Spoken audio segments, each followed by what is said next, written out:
ایک دن مسجد نبوی میں بیٹھے رو رہے ہیں، صحابہ اکرام عرض کرنے لگے یا رسول اللہ کیوں روئے؟ فرمایا انسان کے جسم کی سب سے سخت جگہ پنڈلی کے پیچھے والا حصہ ہوتا ہے۔ اور لوگوں، ایک مکے کے کافر نے اتنی زور سے پتھر مارا تھا، میں محمد کی پنڈلی کا گوشت پھٹ گیا۔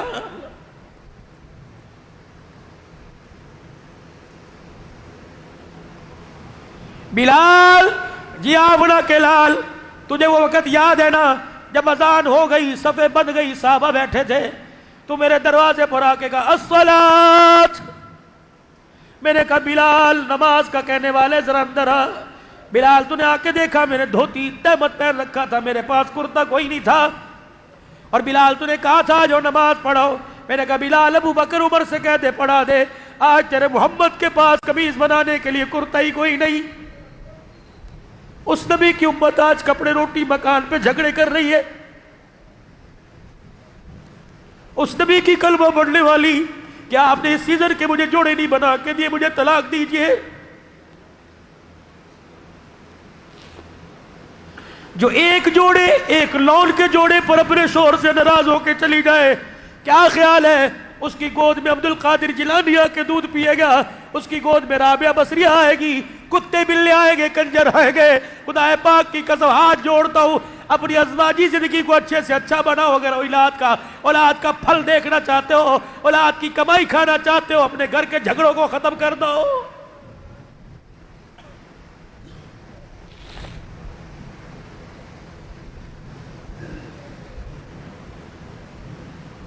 ازلی دشمنوں سے کہہ رہے کچھ کھایا پیا؟ ایک ڈرتا ہوا اٹھا اور اٹھ کے کہنے لگا آپ روٹی کی بات کرتے ہو، وہ کالے رنگ کا جو بلال ہے جسے ہم مکے کی گلیوں میں رسیوں سے باندھ باندھ کے مارا کرتے تھے، آج وہی ہمارے سے سنبھالا نہیں جا رہا ہے۔ کیا کیا میرے بلال نے؟ کیا کیا میرے بلال؟ کہ جب بھی مسجد میں آتا ہے تلوار نکال کے یوں کر کے اس کی چمک دکھا کے جاتا ہے، ہٹو بچوں کے نعرے لگا کے جاتا ہے کہ ابھی تمہارے ٹکڑے کروں گا۔ اچھا، میرے بلال نے کہا بلال، جی آبنا کے لال، ادھر آئیے، اندر لے گئے۔ بلال، یہ کیا کہہ رہا ہے؟ سچ کہہ رہا ہے؟ حضور نے فرمایا اتنا آج غصہ کیوں؟ کہ کملی والے ریتے پر تپتے ریت پر انگاروں پر لٹا کر جو زخم سینے میں کمر میں دیے تھے، ان کو دیکھ کے وہاں درد ہو رہا ہے۔ کملی والے، وہ آپ کو وقت یاد ہے نا جب مکے کے نوجوان میرے سینے پہ اچھلتے تھے اور آپ کے کانوں میں آواز میری پسلیوں کے ٹخ ٹخ ہونے کی آیا کرتی تھی؟ میں نہیں چھوڑوں گا آج۔ کملی والے، آپ کو وہ وقت یاد ہے نا جب امیہ نے میرے پیروں میں رسیاں باندھ کے مکے کے نوجوانوں کے ہاتھ میں پکڑائی، پورے مکے میں جب گھسیٹ رہے تھے، اور ابو جہل نے مار مار کر میرا حلیہ بگاڑ دیا، آپ تشریف لائے اور میں نے آپ کے چہرے کو دیکھا، میری آنکھوں کے آنسو ختم ہو گئے، میں آپ کے چہرے کو دیکھ کے ہنسنے لگ گیا۔ ابو جہل نے تماچے مار مار کے میرے منہ کی کھال اتار دی۔ اللہ اکبر! کہ بلال اب بھی کلمہ پڑے گا؟ میں نے ابھی تیری طرف دیکھ کر ابو جہل سے ہاتھ چھڑایا، میں نے کہا اے ظالمہ، مار مار کے میرے سینے سے میری روح نکال سکتا ہے، میری رگوں سے خون نکال سکتا ہے، لیکن میرے سینے سے اس کے رسول نہیں نکال سکتا۔ مار مار، کتنا مارے گا؟ تجھے طاقت پہ ناز ہے، اور کالے رنگ کے بلال کو محمد کی صداقت پہ ناز ہے۔ آج نہیں میں نے چھوڑنا، نہیں چھوڑے گا جی، نہیں میں نے کوئی نہیں چھوڑنا۔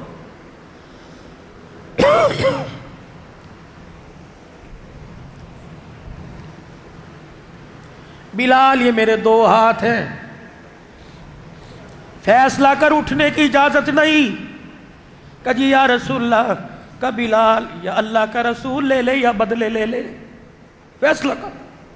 واہ بلال، کعبے کی چھت پہ کھڑے ہو کر اذان دینے والا، سید الحبشہ، نبی کی سواری کی مہار پکڑ کر نبیوں سے پہلے جنت میں جانے والا بلال، اپنی تلوار کو حضور کے قدموں پہ رکھی اور نبی کا ہاتھ چوما کہ بدلوں کو دفع کرو، میں اللہ کا رسول لوں گا۔ پھر اپنی کمر سے کرتا اتارا کہ یا رسول اللہ حکم کرو کہ باہر جا کے کس سے مار کھا گیا ہوں۔ نبی کی محبت میں جو مار کھانے والے کیا پتا تھا امت باپ کی داڑھی نوچے گی، ماں کی چٹیاں پکڑ کے گھسیٹے گی، بیوی کے سامنے کہے گی تو چپ کر جا، اس کو تو بھونکنے کی عادت ہے۔ اوے لوگوں، تیرے میرے سے کرونا وائرس کیسے جائے گا؟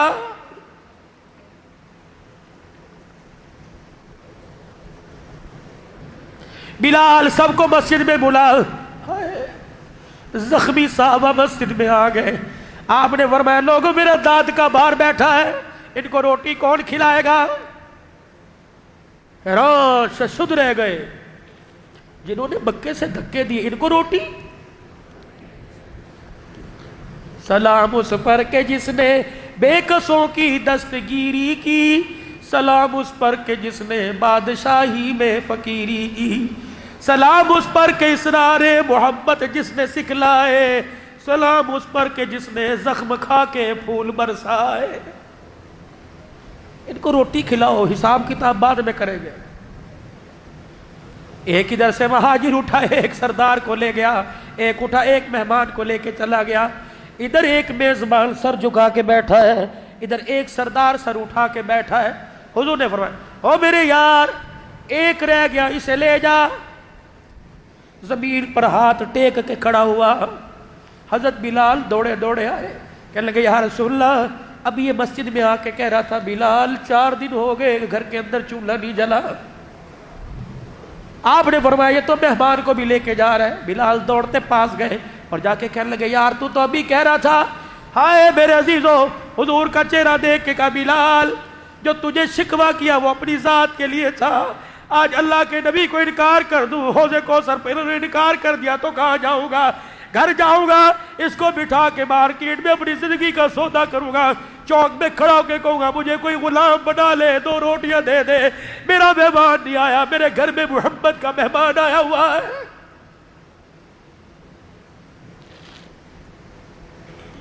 ساس سسر دروازے پر آ جائے، دماد صاحب دیکھ کے کہتے بھوکے آ گئے۔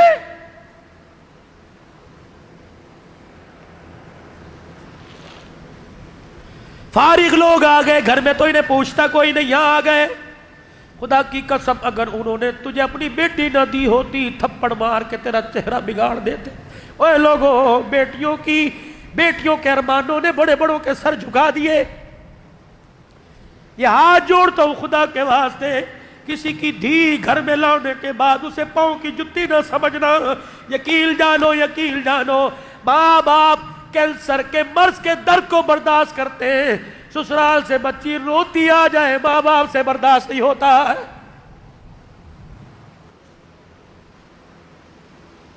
کہاں بیٹھے ہو؟ تم نے نماز روزے کا دین پڑھا، معاشرت پڑھو، ازواجی زندگی پڑھو۔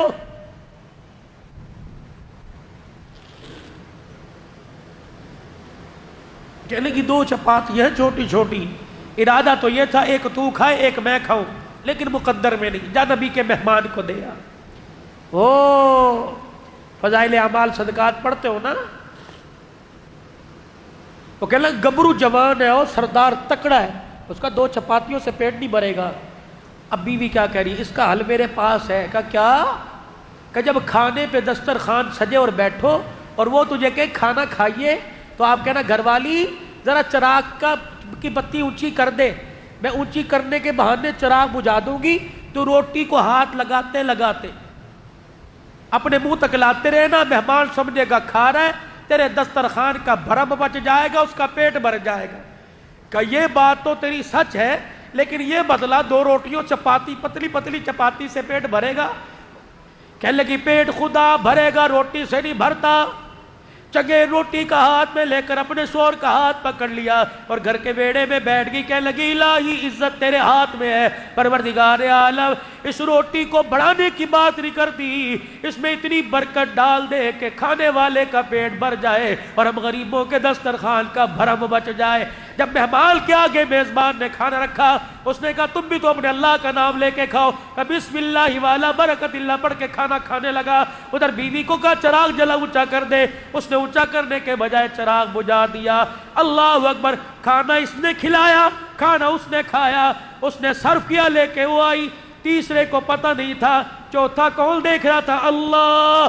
صبح فجر کے وقت جب اس مہمان کو میزبان لے کے گیا، حضور مسجد کے دروازے پہ کھڑے ہیں اور اس میزبان سے کہنے لگے آ جا سینے کے ساتھ لگ جا، آ جا سینے کے ساتھ لگ جا، تو نے آج رات ایسی مہمان نوازی کی، تیرے دسترخوان کی برکت پر جبرائیل قرآن لے کے آ گیا۔